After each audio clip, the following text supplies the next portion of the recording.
The phone rang at 2 a.m. I didn't answer it. I was already awake. 2 months after the divorce, sleep had learned to avoid me. The silence felt safer than dreams.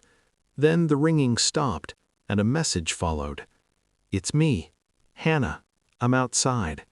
My ex-wife's sister. I stood at the window before opening the door.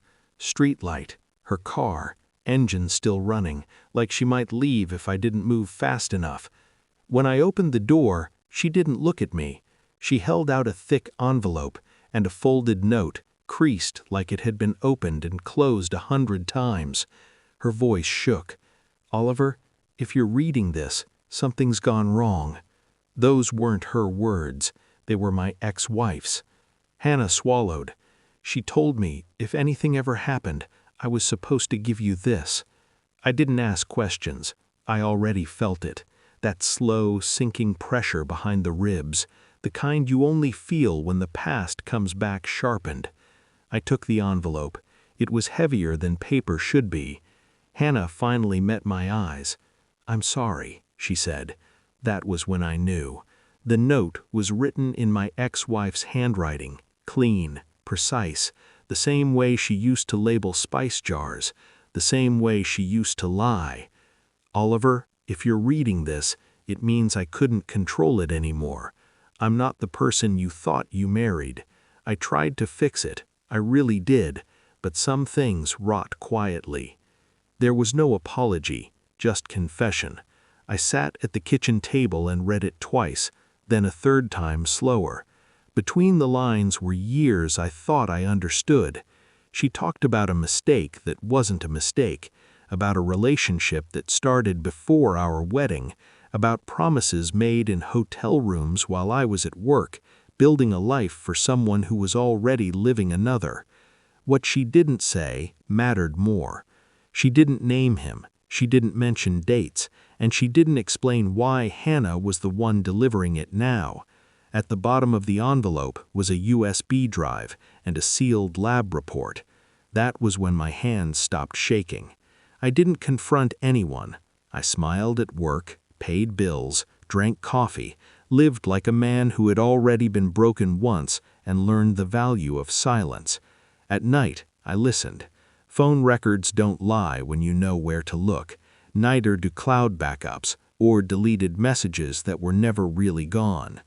There was a pattern, always Thursdays, always when she said she was with her sister, always the same number saved under a woman's name. I didn't need rage, I needed confirmation. The lab report came last. I stared at it longer than everything else combined.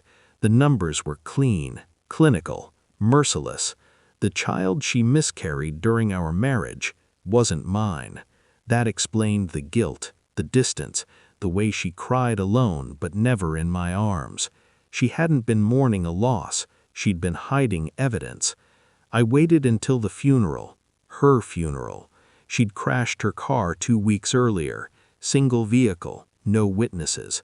Everyone called it an accident. I called it timing. After the service, I found him standing alone, the man whose face I'd memorized from reflections and metadata. He didn't recognize me. That was my advantage. I handed him the envelope. "From her," I said. He opened it, read. Then the color drained from his face when he reached the lab report. "She told me it was yours," he whispered. I nodded once. "She told us both lies," I said. He looked up, eyes wet, mouth shaking. "I didn't know," he said. I believed him. That didn't save him. The power move wasn't loud. I didn't expose him publicly. I didn't shout. I didn't hit. I simply forwarded the files to his wife. From her email, scheduled, timed, perfect. Then I blocked every number connected to that life, including Hannah's, including hers. Some betrayals don't deserve closure. They deserve silence. I still keep the note, not because it hurts, because it reminds me how calm I stayed when everything finally made sense. She thought control meant secrecy. She was wrong. Control is knowing the truth and choosing when to let it burn.